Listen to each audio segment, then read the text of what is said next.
Oh, it's another round of Not Talking Movies with Ron and Mean Gene, formerly known as Talking Movies with Ron and Mean Gene, formerly known as Talking Movies with Ron. And that was when Gene was just like a wallflower, and now he's like it's like the next Howard Stern. Yeah. Oh, well, there you go. Howard Stern's producer. I think he's still under anesthesia there. He's kind of mumbling. I have no idea. How you feeling, Eric? How you feeling? I feel really, really fine. Outside of just, the little twinge of uncomfortableness from where the incision is and just jet lag, I feel fine. It's really, really remarkable to think that you can have a procedure where your kidney capacity is reduced by half. I mean, think about that. Half. We just took away half of your kidney power, and you don't even notice. I can't tell. You can't tell. That's I've been following you through the journey in California, so I've been keeping up a little bit. Eric or Gene, you too? A little bit here and there, only because I've been concerned with it, with getting him back here, because after all, he is the star of the show. So, sure, right. At this point, I'm actually more interested in how Jeffrey's doing. Exactly. Wow, and that's, fantastic. And let me just describe to you, because I guess I didn't know, when you get down to it, gentlemen, when they put the kidney in, does it take a while to warm up like an old car? Does it, how does it? And then the fact that it's a different kidney and a different body, is there a learning curve? Well, apparently that can happen, but it did not happen in this case, because they actually had to get hands into vessels and connect them. Vein, artery, ureter, and they said, so it comes out of me, and as it's out, its mind starts to lose its color because it's no longer, blood's not going through it, so it starts to become less pink. They put it in, and then quickly it lightens right up. Wow. And immediately it starts to do what it was doing in my system. And so then they have, the patient has all sorts of, his blood is quite toxic, even though he has dialysis. And then they have precise instrumentation to be able to look at important levels of toxins that are in his bloodstream because of no kidney function. And then as he urinates, because it immediately started working, he had a catheter in him, poison levels just dropping like every 15 minutes by a third, an eighth. Remarkable stuff. So cool. And it just, the kidney just set up shop and was like, it was like an angry maid. It was like, look at this place, is a mess. It started to clean his blood. And so, he was released. The surgery happened 2 weeks ago, Wednesday. Well, that would have been the 2nd of December. He went home on the 5th. Oh, he did? December. Yeah. And nice. I saw him a couple days after, very, very far apart, because he's taken medicine to compromise his immune system even further, so that his body doesn't reject it. And he looks like a different person.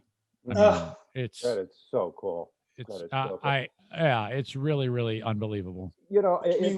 Go ahead, Gene. Well, it's my guess that with all that prep, the months and months and months of preparation and testing and making sure that they were a match, that's the reason that it works so well, because they went through all of this and found out that your kidney indeed will work with his.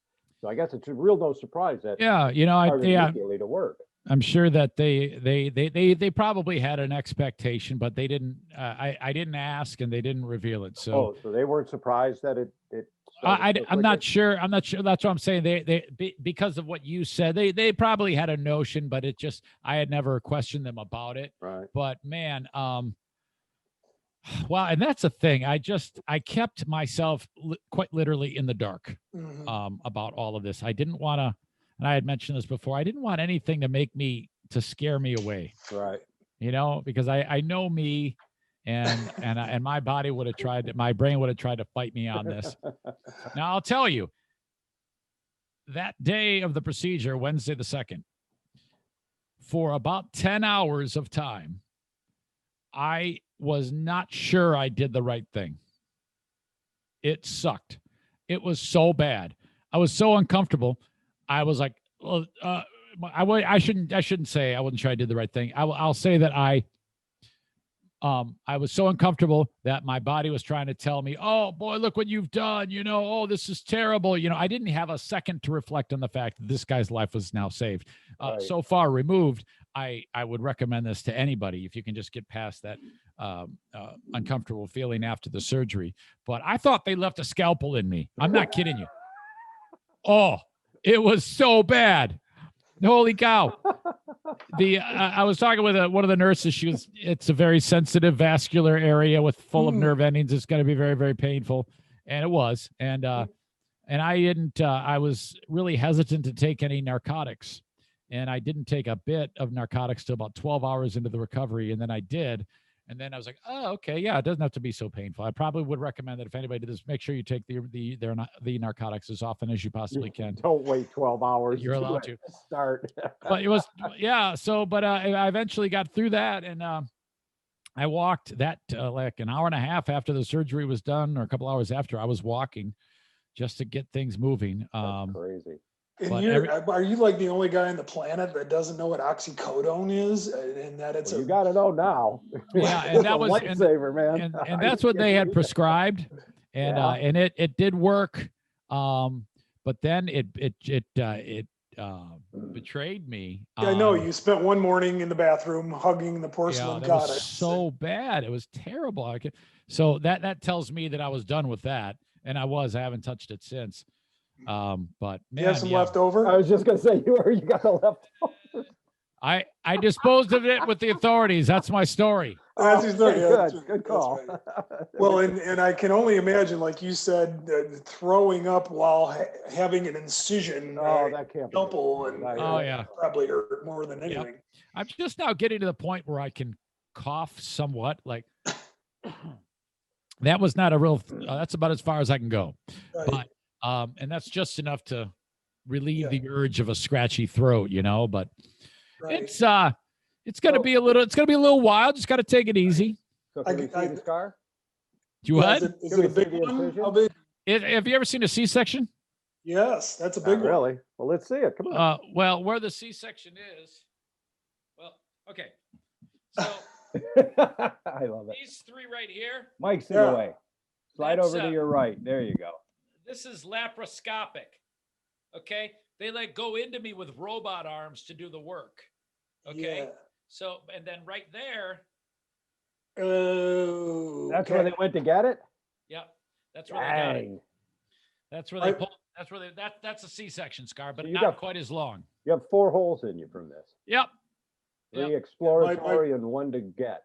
The laparoscopic ones don't hurt at all, but the bigger one it's about 2 weeks in of healing, but it's okay. It's okay. Open the pod bay door, Hal. Here comes the kidney. They cut through some pretty important muscle groups there. That's part of the pain. But I remember you saying something I hadn't I've known about a dialysis patient, and that is they don't urinate. And now Jeffrey's got a kidney, and for first time in how many years he's actually able to piss. It's been significant time. In fact, they put so much fluid through that kidney, they immediately started working it. Mm-hmm. He urinated. He passed 16 liters, plus eight 2-liter bottles in one day. It feels so good.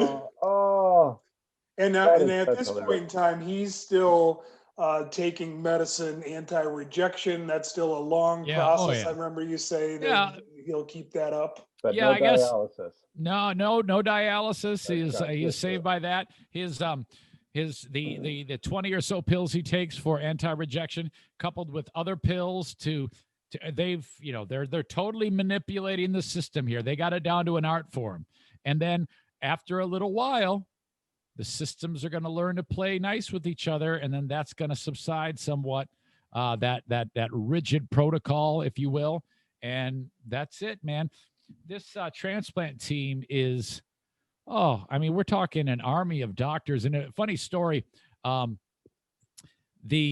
so this all ends, and I'm leaving, and I'm getting wheeled out, and I get to a point at UC at the Ronald Reagan Medical Center with my wife and this nice lady who's pushing the wheelchair, and we're at these elevators, and there's this young lady nurse, and I would say, I don't know, 28, and just an absolute dream. Okay, the prettiest thing next to my wife, standing right there. So I'm sitting there in the wheelchair, and she looks at me, and she goes, "Hi," and I'm like, "What? What?" And then I go, "Hi." So now we're sitting there waiting for the elevator, and then she, no doubt, thinks, "All right, he doesn't recognize me, so now I got to say something because he thinks that I'm just like, I'm hitting on an old man." And he's probably got a boner.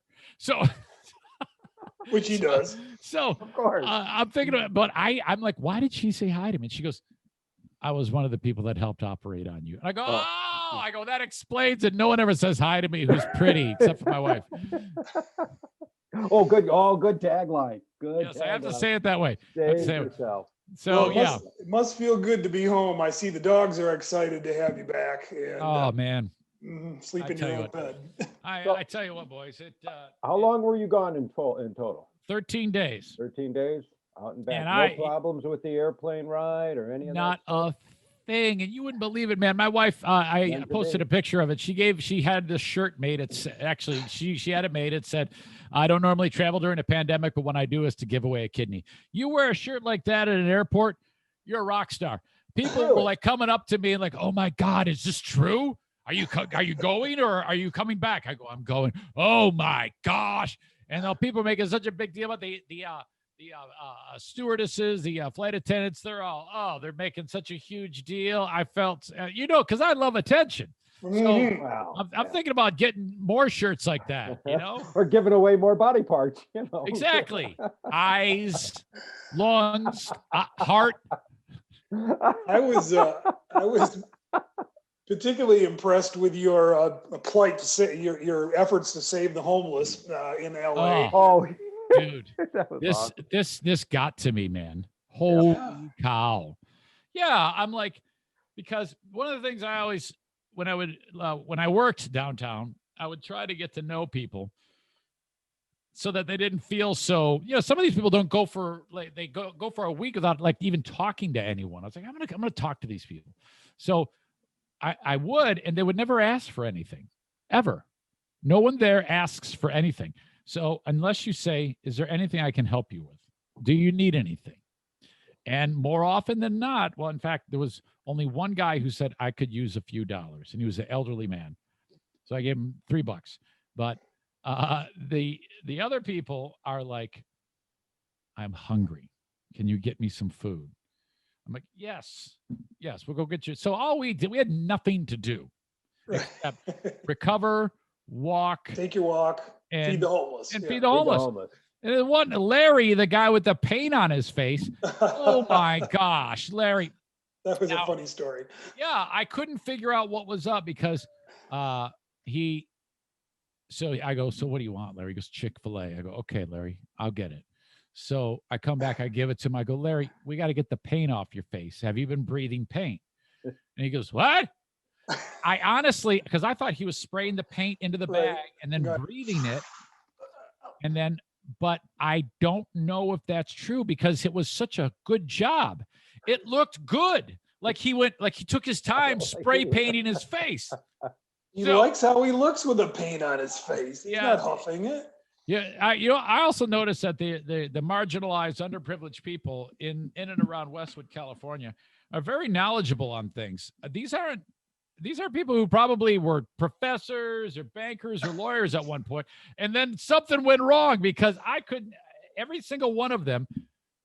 They had a great point of view about the world. No one was dumb. They all just were like, there was one thing or another that kept them on the streets. Who knows what? But oh my gosh. I just yeah, we had kind of like a spiritual awakening when it comes to helping fellow man while we were in California. It was all part of a big picture scenario for me, and there no hyperbole whatsoever when I say that.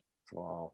So, Absolutely. Well, okay, now because LA County is like locked down now, right? Is where you were Yeah. in LA County, right? Yes, yes. There's 30,000 cases a day there when we were there Oh, in one what county. in One one county. county? Yeah. So Ooh, so yeah, there were no restaurants, no bars, but you could get takeout food at the Chick-fil-A, that kind of thing. yeah, you sure could. And Hmm. actually, the level of strictness in Michigan is more strict than in LA County, despite, yeah, you would think it'd be the other way around. No, Michigan is more strict than LA County. Well, so schools are virtual in California. No, No, they're in school, class. They're in some of the schools, some of the kids, a lot of the kids are going to school in California and especially Los Angeles County, which is remarkable to me. Maybe not by now because they did another lockdown late in our trip, but Michigan had already been in that lockdown state before we left. So, Right, and she's extended it now yep. because I'm in Florida where everything's open. Okay, yeah, I heard that. Yeah. My in-laws just left. They were down there last week, and they said it's insane. He goes, although I got to tell you, Nobody with masks. more people wearing masks in Florida than do in Michigan. People driving their cars with masks on down here, Wow. Yeah. where I am anyway. So the citizens of Florida are taking this seriously, even if their governor is not. And yet most, you drive by some of the outdoor bars and they're shoulder to shoulder, no masks. I've been out to eat once at with an outdoor patio and the seats were all distanced and the wait staff is all wearing masks. And I think the state is taking it more seriously than the governor. I mean, the governor doubled down on not putting more restrictions on. He's sort of the anti-Whitmer down here, but Right. but you go out on the beach here, people are wearing masks at the beach. Okay. So, and everybody's taking their social distancing very seriously, but the restaurants and the bars are open, schools are open, stuff like that. But Michigan, not so much. Wow. Here, Ron, they made there was a lot of coverage of it. It felt, I felt a little like there was some pride in that delivery trucks were leaving Portage, Michigan's Pfizer plant with all of the vaccine going to our airport and then going to different hubs to distribute nearly 3 million doses. So that's cool. I saw a lady in New York, frontline hospital worker, getting the vaccine. So take a little time. It's happening. And when you were at the UCLA center there, are they dealing with COVID patients at that particular? Oh yeah. Oh yeah. They were at capacity for the intensive care. It's and then it was going over into other areas of the hospitals. So it's frankly, I didn't think Diana was going to be allowed in there to visit me, but they did you're allowed one visitor per day. But they did allow her in there. But man, I can't say enough about how smoothly this went, outside of the uncomfortableness when I was recovering, but that was just because there was CO2 gas in me and I didn't want to take the medicine. But other than that, it was good. They're bloated. Now you know what it's like to be bloated. All right. So I guess the question is, when do we get to meet Jeffrey? Yeah, I recorded an audio podcast with him, but yeah, I've got what I'll do is I mean, there's no hurry, but we would like. Yeah, he's extremely private. Extremely private. And we'll put a blue dot over his face. I don't care.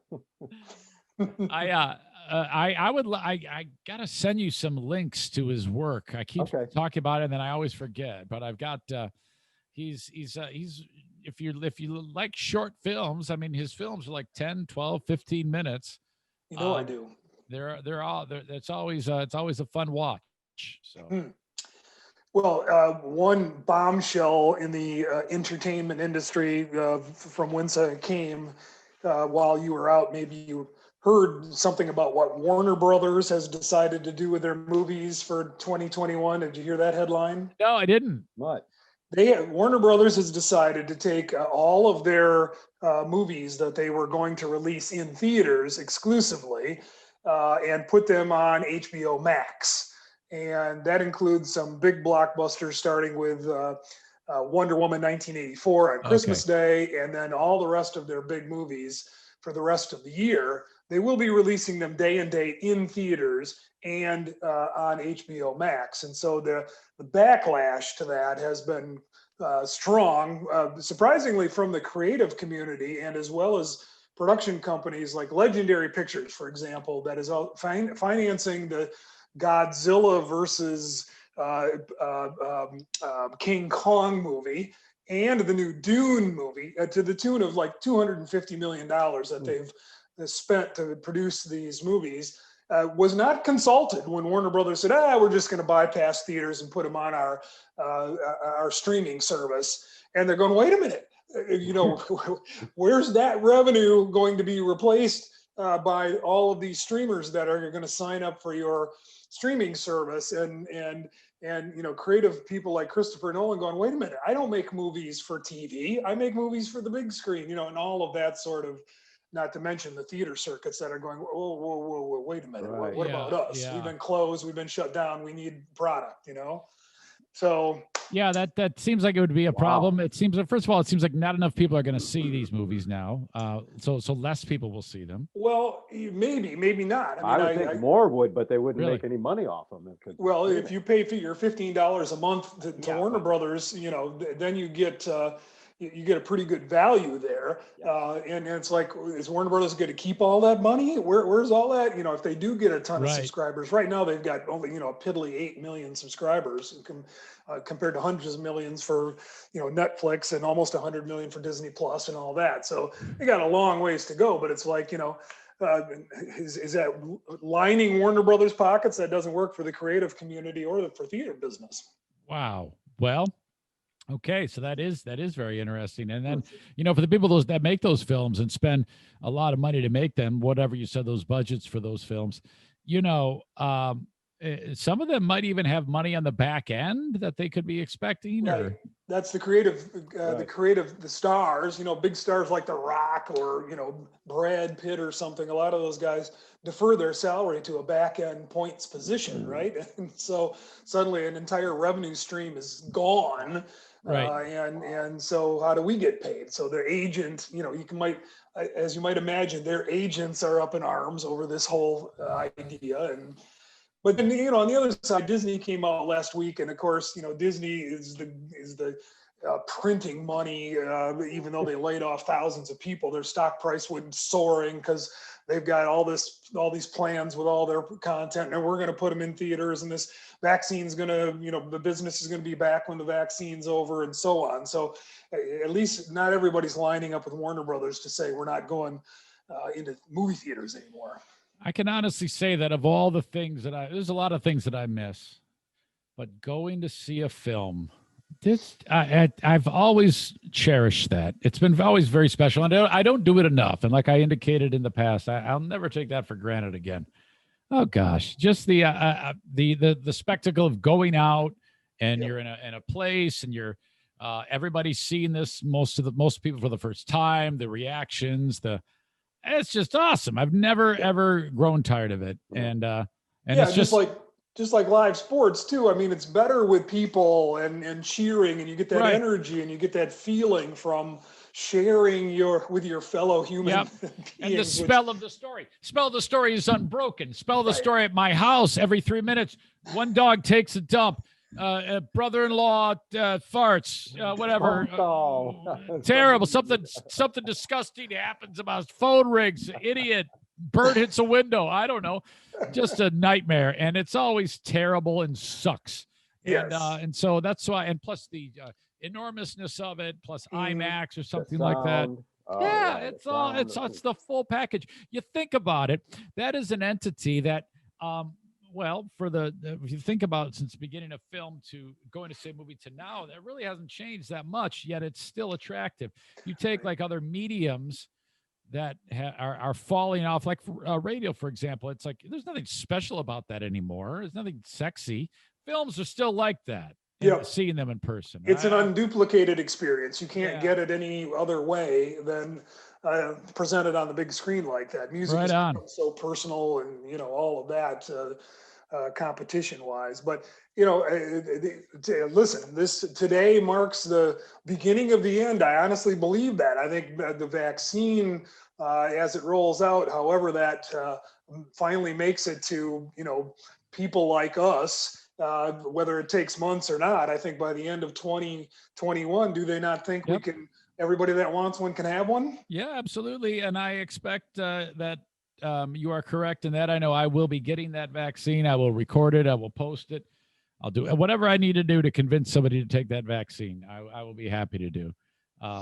So yeah, I agree with you. I truly do. I might be, since I turned 65 this year, I might find myself in the 1C category here, right behind.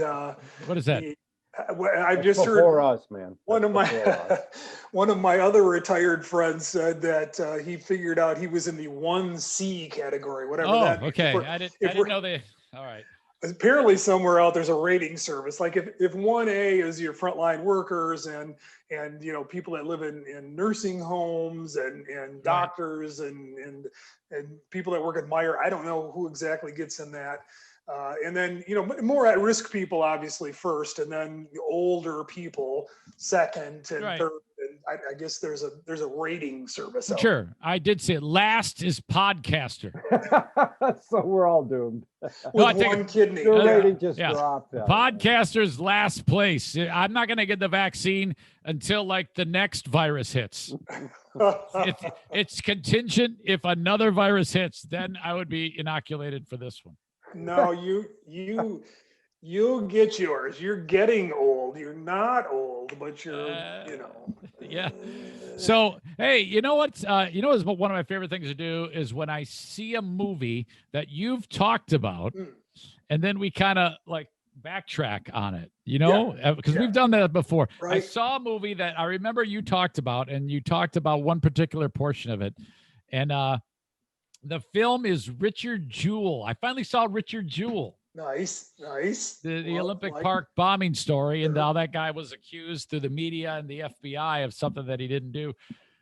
Oh God! Well, I really liked that movie. I really did. I thought the guy who played Richard Jewell was fantastic. He was perfect. And Sam Rockwell, that might have been one of my favorite roles I've seen someone do. This loudmouth, curmudgeon-y, anger ball, kind of a broke lawyer who hates everything but somehow befriends Richard Jewell, that type of thing. Oh, that was just, I loved Sam Rockwell's character. But the thing that stood out to me was, and I remember you talking about this, Ron, in this film, they depicted Atlanta Journal-Constitution writer Kathy Scruggs, I think is her name, something like that. She was the one in real life who supposedly leaked the story. She had the story leaked to her, and then she blew the headline, and that what got the ball rolling on this terrible circus of destruction about this guy being accused of something he didn't do. And the way they depicted her in the film as quite whorish and his super aggressive type of sexually charged tart who works really hard, but will have sex to get a lead on a story. Well, that's not true. Right. And oh my God, how strange is it that in a film, the irony here, where they're discussing how the media ruins someone's life, the film defiles someone's name who she's dead. She died in 2001 for I forget what. Oh my gosh, that was because I thought I went, there's no way that this woman actually exists in real life. And then I thought, I remember Ron tell me there was some controversy. And then I looked it up. I was like, yeah, there's all sorts of controversy. She was described as, she was like, she would wear a short skirt and she would hang with the boys at the bar where the cops would hang out just to get like any type of, and she knew them all. But there was not one single person who would go on record and say, yeah, she's going around banging everybody. So, oh my God, it was awful. I couldn't believe how they depicted her to do that. Yeah. You know what? I give Clint Eastwood a lot of credit for making good movies. He's a good storyteller, but every once in a while he gets things wrong. And the beginning with his politics, I must say. But beside that, he can occasionally get stuck in stereotyping some characters, for example, artistic license, if he wants to call it that, but sometimes he steps over the line. Well, the thing is, though, he blamed Billy Ray, the guy who wrote it. He's like, I don't blame, it's Billy's fault. He wrote the movie. And Billy's like, what the hell are you talking about? I thought we had to.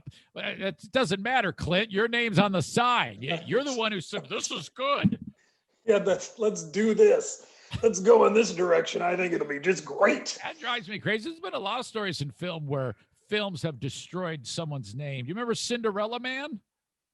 Oh, sure, with Russell Crowe. Yeah, and they depicted Max Baer as the boxer that would, like that he fought as like when he would fight, because he killed somebody in the ring, he hit him so hard they died.